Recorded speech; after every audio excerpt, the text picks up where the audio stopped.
Hi there. So, one of my favorite quotes is from The Little Prince. Some of you probably know what it is. What is true and what is real is invisible to the eye, and it's only through the heart that we see rightly. And that's really what I've tried to live by my life. And to be completely honest with you, I haven't done a particularly good job of living according to that axiom. Even though I believe it in the depth of my being, just saying it, just sort of my heart sings and says yes.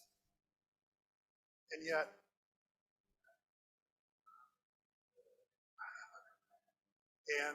there's there are competing voices, shall we say. There's the voice of truth, yes, and that's our essence. That's who and what we are.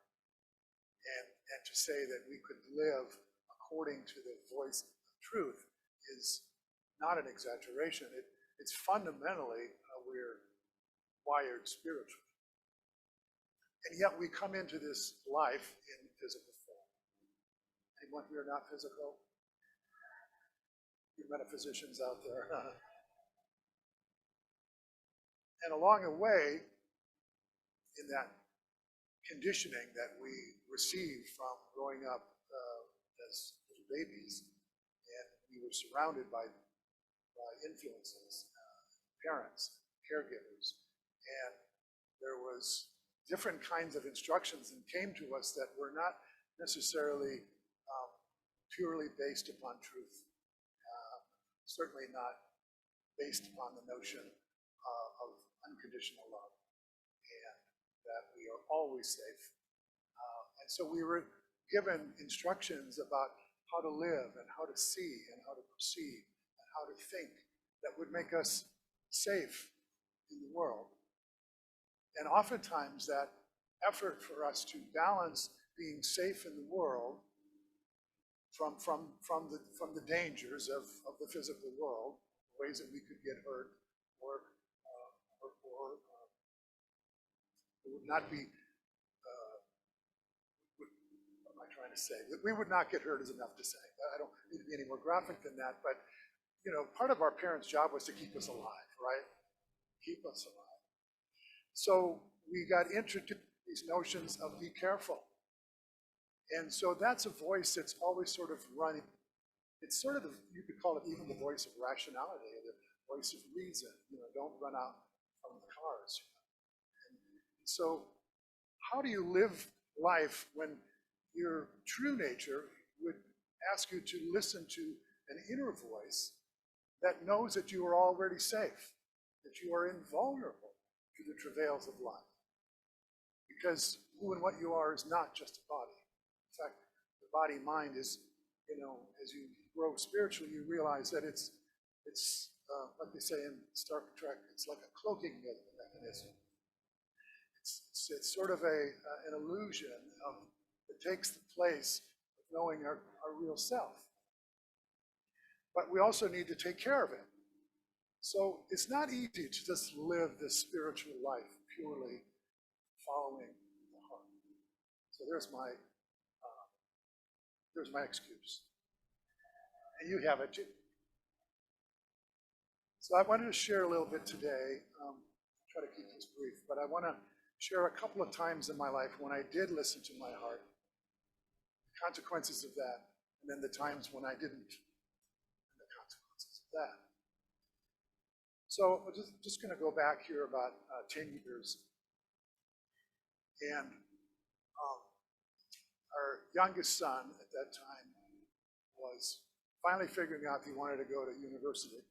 He'd gone through junior college. So he decided to apply to UC Santa Barbara. And so we went with him the day he got accepted, and we went with him to move him into his dorm room. This was the summer of, no, it doesn't matter when it was. Do you care when it was? Don't hate people that do that. When was that? Nobody cares except the part of you that thinks you still have a memory. Anyway, it was sometimes in 2013. And so we took him to school, and we said, well, as long as we're here in Santa Barbara, we might as well go to the Unity Church. Check it out. So we were sitting in the church service, and Reverend Linda Spencer was the minister at the time. And they announced that she was going to be leaving in just a few weeks. And so Denise and I and my sister were sitting in the back of the church listening to that. And I go, oh, that's interesting. That kind of caught me because I had been in Davis for 6.5 years and was kind of feeling like it might be time to move on, but I wasn't really sure. But anyway, it registered that this was going to be an opening. So I didn't really think any more about it, actually, for quite some time. And one morning, this was June 2nd. This is where the date is important. June 2nd, 2013. I wake up in the middle of the night, and the message comes to me, go to your computer and check the Unity of Santa Barbara website. I wake up in the middle of the night frequently, but it's usually something much more mundane. Going to the bathroom, for example. Never go to the website and check this. So I thought, well, this is so strong. I said, okay, my grogginess, I go to my computer, go to the website, and I look on the front page, and they have a little column that says, Minister Search Status Update. So I read it, and right away it says, the date for the closing of resumes is June 1st. This is June 2nd. So I went, oh, okay. Why wouldn't Spirit have woke me up yesterday, or the day before, or the day before, or the day before? So, but I know enough to sort of follow whatever, that nuance, that very strong message in the middle of the night. So I said, well, just for grins, I'll send a letter to Joanne Landreth, who was the placement director for Unity, and see what happens. So she responds literally the same day, the same morning. And she says, I see that you've sent your resume, or you want to apply, and I think there's a confusion around what the cutoff date is. It may have been June 1st, but let me check with the search team. So she checks with the search team, and they come back, and she says, well, I checked with them, and apparently there is some confusion, and they're not sure whether it was June 1st or June 5th, so they said that they will take one more resume. Go ahead and send your resume in. So I sent it in, and in a very long, elongated process of vetting many candidates, there were like 25 resumes, it gets down to 3 people, and then they voted, and they decided to hire me. So that was a case of listening to my heart. Fast forward 3 years, 3.5 years. And I didn't get woke up in the middle of the night, but I had this feeling that sort of wouldn't go away over a period of several weeks, that it was time for me to leave Santa Barbara. And it didn't have any explanation around it. So this is also kind of a sign that it's coming from something that sort of transcends the rational, logical mind. When you have this impulse, it's a feeling, but you can't justify it to anybody. You can't flesh it out in a way that would say, oh, this is why you should go. But it was definitely felt here. But what happens is that if you don't like the guidance, you'll often argue against it, right? So I'm like, wait a minute now, that's ridiculous. Why would anyone leave Santa Barbara? Right? One of the most beautiful places on the planet. I had a good salary, I need that salary. There's a whole list of rational reasons why that was a ridiculous guidance. If it was even a guidance, it probably was just, you're just getting lazy. You just want to quit your job. Something like that. So I didn't listen. 2 years later, things were getting conflicted in the church. And long story short, I was fired by the board. in a very abrupt way. In fact, I went into a board meeting without any notice at all. They said, tomorrow morning we will meet you at your office. You will give us your keys and your passcodes. You will not come back.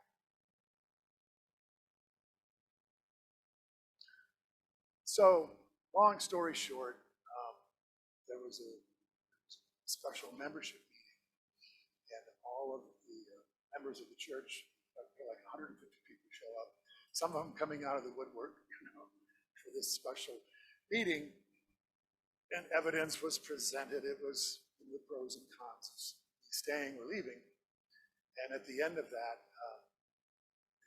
we needed a 2/3 vote to decide for or against my staying, and there was 2 items on the ballot. One was to reinstate the minister. The second item was to remove the existing board. There are 2 chances to make a difference here. So at the end of the vote, I needed 67%, and we got 1 vote over 67% to reinstate me as the minister, and a 3/4 vote to remove the board. So I was reinstated, and I was exhausted, as you might imagine. But I agreed to stay and put in place as many healthy things as we could do. Again, this is a heart trip, where you feel like there's a part of you that just wants to run. You've sort of been decimated by going through the fire and the trial and so forth.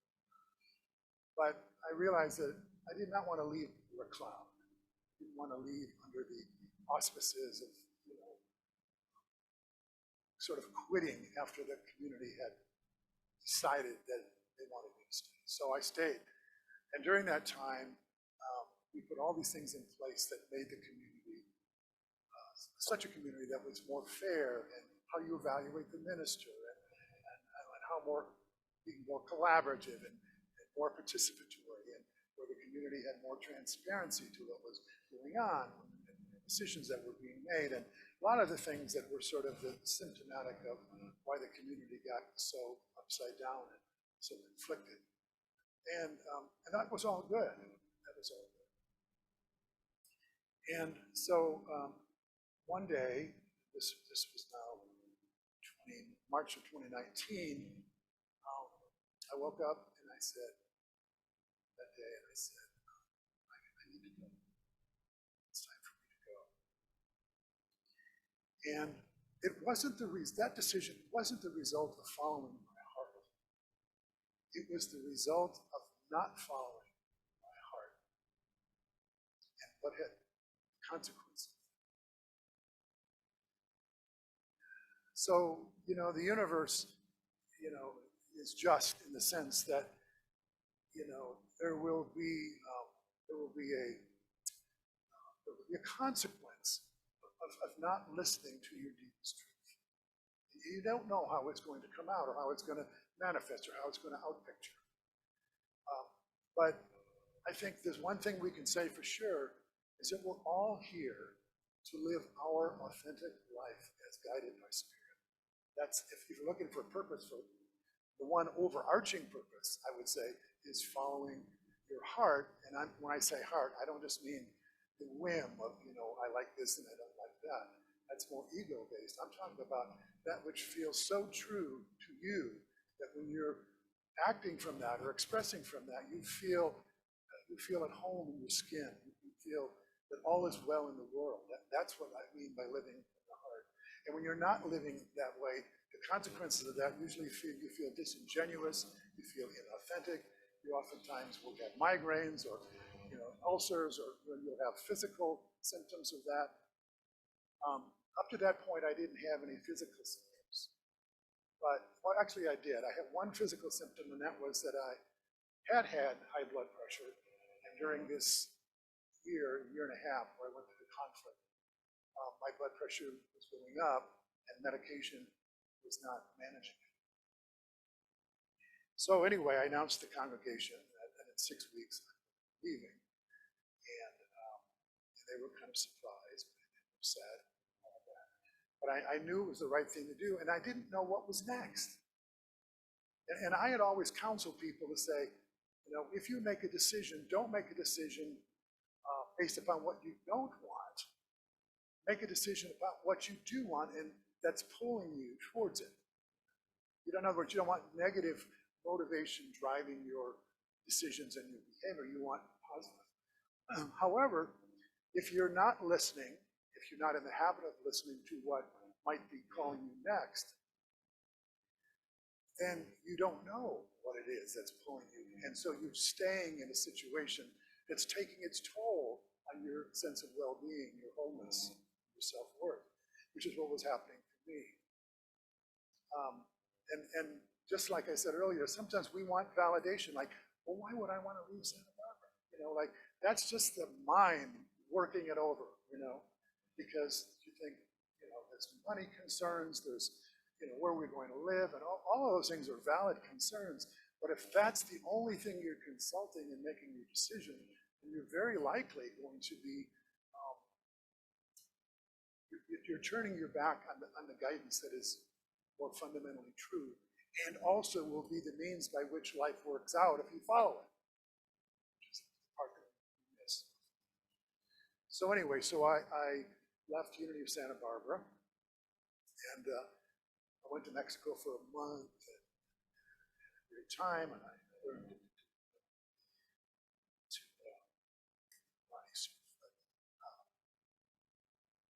paddleboard. God, thank you. Anyway, so I was paddleboarding, I was enjoying life, and then we went to Hawaii for 18 months because Denise got a contract with Unity Church in Hawaii. Not so bad. That was even coming, but we enjoyed that. But 1 month before that time came to an end, I was in the best physical shape of my life, I would say, all considering. Let's ignore the first 30 years, let's just say. From 40 on, okay, best. Anyway, I was walking 2 or 3 miles, and then I would come back. We lived in this condo building, and I would walk up the stairs, we had an elevator, but I'd walk up the stairs to the top, to 20 stories, and I'd come halfway down, and I'd walk all the way up, and then I'd come back down to the 4th floor where we lived. And then I would go to my apartment, and I would do 50 sit-ups, and I did that every other day. And I'm 69 years old at the time, right? So this is good shape. One day, Denise, we were both getting ready to go to Unity Church, and we were going to share the message that day. I've shared this with you. Share it again. So I didn't feel all that great. And so I'd gotten dressed, and I was waiting for Denise to come out. And she came out, and I said, I'm not feeling all that great. I don't know. She says, what's wrong? I said, I just feel a little dizzy, and I have a little bit of pain in my jaw. And I said, it's not a big deal, but I don't think I'm going to go with you. Is that okay? And she said, yeah, I'll take a little talk today. So as well. Well, we had already decided, and we were going to be moving back to Washington to live. We didn't know where yet, but we had gotten all of our stuff put on a barge. When you move from Hawaii, all your stuff goes on a barge, and it wasn't that much, but it was our stuff, and it was our car. So we had no car this Sunday morning. But the board president said, I will come and pick you up. So the board president comes to the door, and he's a retired physician. And he says, well, what's wrong with you? And I tell him.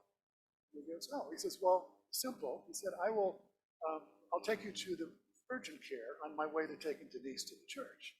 I said, oh, no, it's not necessary. I don't really feel that bad. And he said, well, just humor me. I said, well, you are a physician, so I will do that, even though I think it's overreaching and not necessary. So he drops me off at Queens Hospital, ER. He goes off to the church. And they do the triage, and they check me out, and they ask me what my symptoms are, and they, hook me up and do all that. And they said, we're going to need to take a CAT scan of the chest. Okay. So we take a CAT scan, they come back, it's very serious look. It's like, what? He said, you have a ruptured abdominal aorta. It's like an aneurysm. It's just about ready to explode. It's really a good thing that you came in. And they said, you need immediate surgery. I said, well, my wife's not here, and this is open heart surgery. Yes. The chances of you surviving the surgery is 15%. I thought they said the other way around. Like, oh, that's not too bad.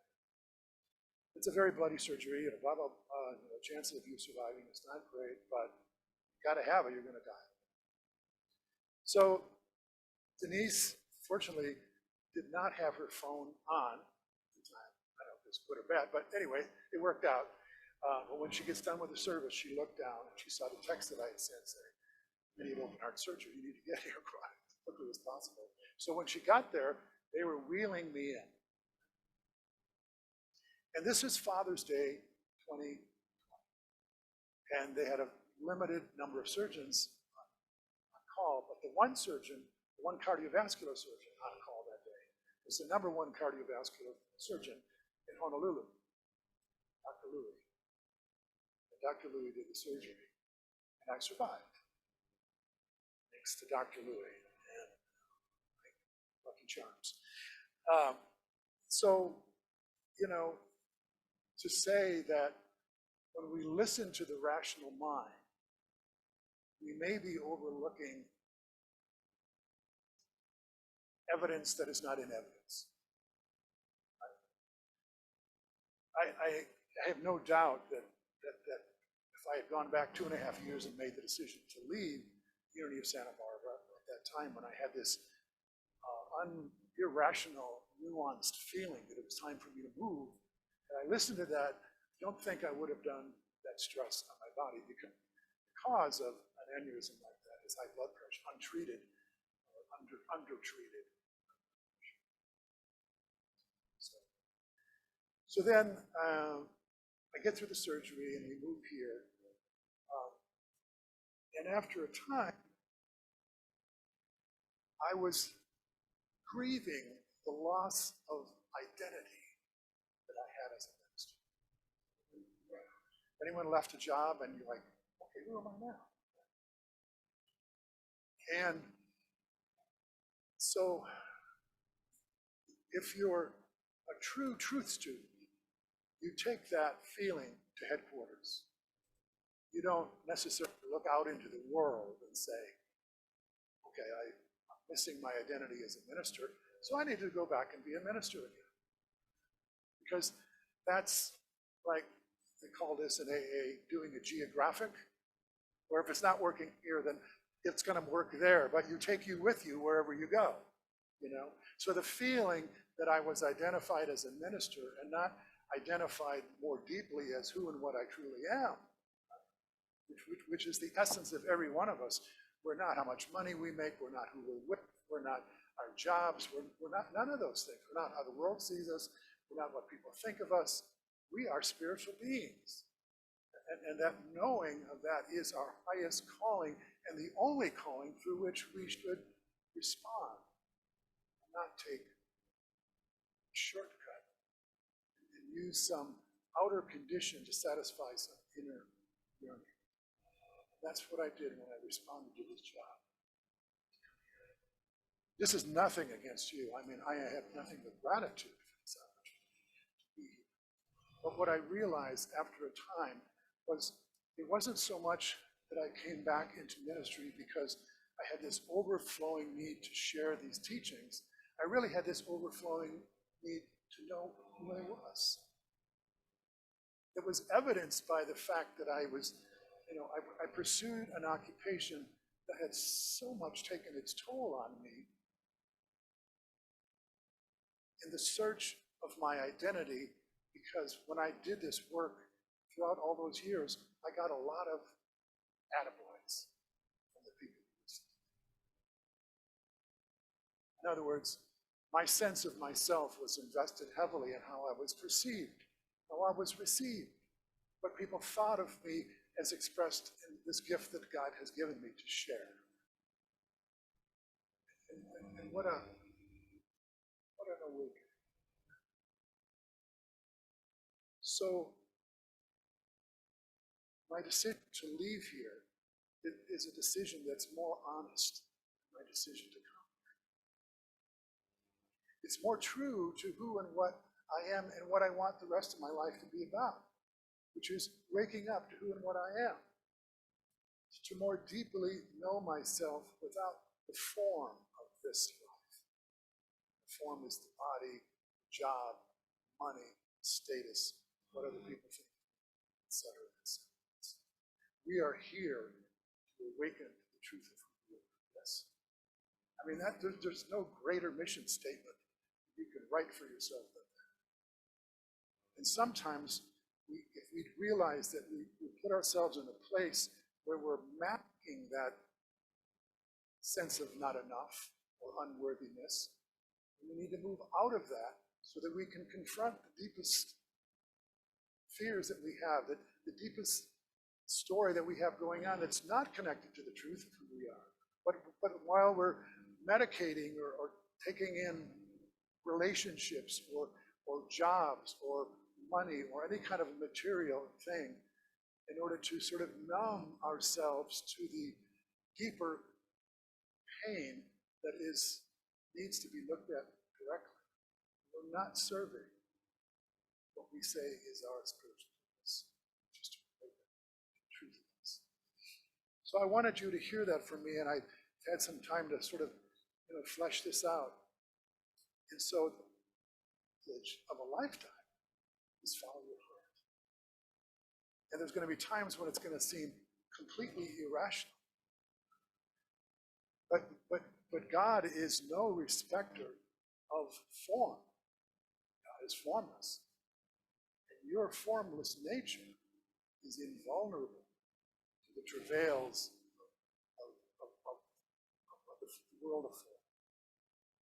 And somehow we have to have enough faith in that formless sense of who and what we are that it will prevail against all of the winds of difficulty and challenge of what doesn't make sense. Jesus in the garden comes to mind here. I'm really fond of this cup. There's got to be a better way. Got to be more.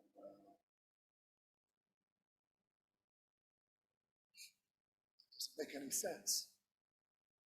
This one who was so young, just begun his ministry. 3 years in. Really? Lord's firing me already. But listening to the formless soul, you could see beyond the crucifixion.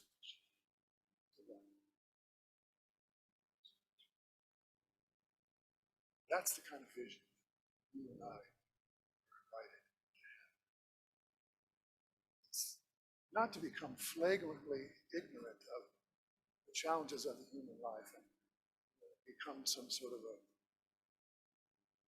masochist, where we just walk through pain and suffering because we're listening to our heart. I don't think listening to the heart is ever going to cause us anything that we can't withstand. But it is going to ask us to go through challenges that will put to test our understanding of who and what we are. And if it's following our heart that allows us to let go of this false identity and allow who we truly are to emerge, then it's clearly the right way to go. And that's what it feels like for me now. It feels like it's my time, and it's not about leaving you, it's not about leaving the church, it's not about how you've treated me or any of these external factors. It's just about me in this role is disingenuous right now. And it's more important for me to live authentically than anything else. I don't know how many of you have been at the bedside of people that are ready to make their transition, but I have never heard anyone say, oh, I wish I'd been more popular, more successful. I wish I'd made more money. There's like three things that people usually regret. One of them, usually the number one, is I wish I had lived my life. I wish I had lived my life. And so many of us started our lives living a life that was disconnected from the truth of who we were as we were listening to voices of fear and not enough that came from our well-meaning caregivers, parents. My parents lived through the Depression, so that was their story. Don't be poor, get a good job. When I decided to become a minister and I told my parents, they went, so who's going to take care of your family while you're off doing this? In the end, they were very smart.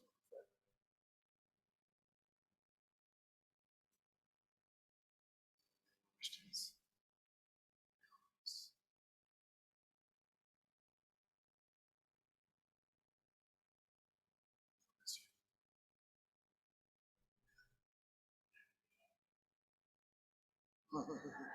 There's a song there. Yes, thank you. And my prayer is that this is our universal impulse, that every one of us will find a way to live more authentically now. And it doesn't mean like it's it doesn't have to be some major change. It can be just how you realize you laugh at people that tell inappropriate jokes when you really don't feel it, or some political thing, or some racist thing, or something. Living authentically is listening to your truth in your heart and responding from that. And you may not be the most, popular monkey in the tree, You may make some people feel uncomfortable. You may do things like this where people go, where are you going? That's why I wanted you to know that why I was going had nothing to do with reasons that you could make against you.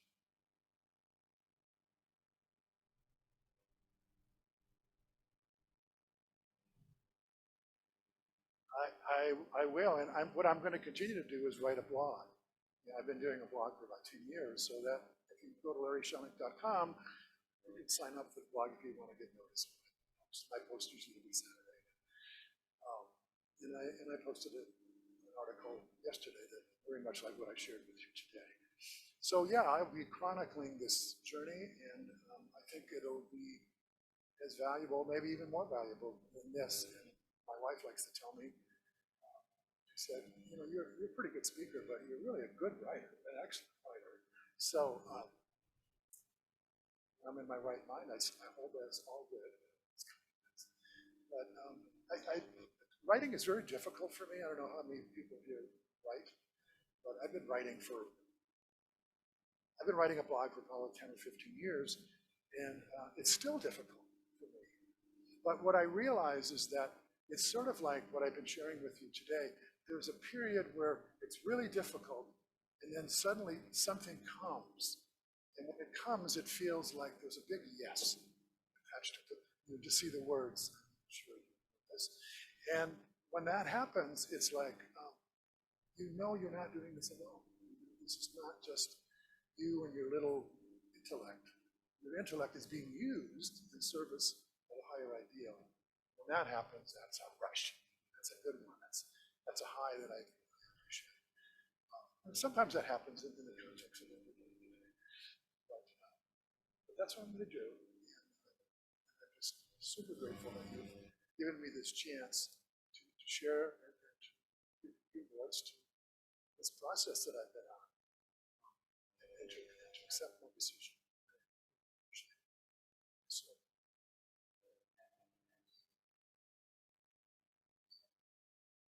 yes, exactly. My own self, capital S. That's it. I mean, I don't know what else there is that would be more worthy of our heart attention and our time and our energy. Food would be for the body mind that says, wait a minute now, let's not give up on food. There's something good. So let's just have a moment of prayer, and then we'll close it out.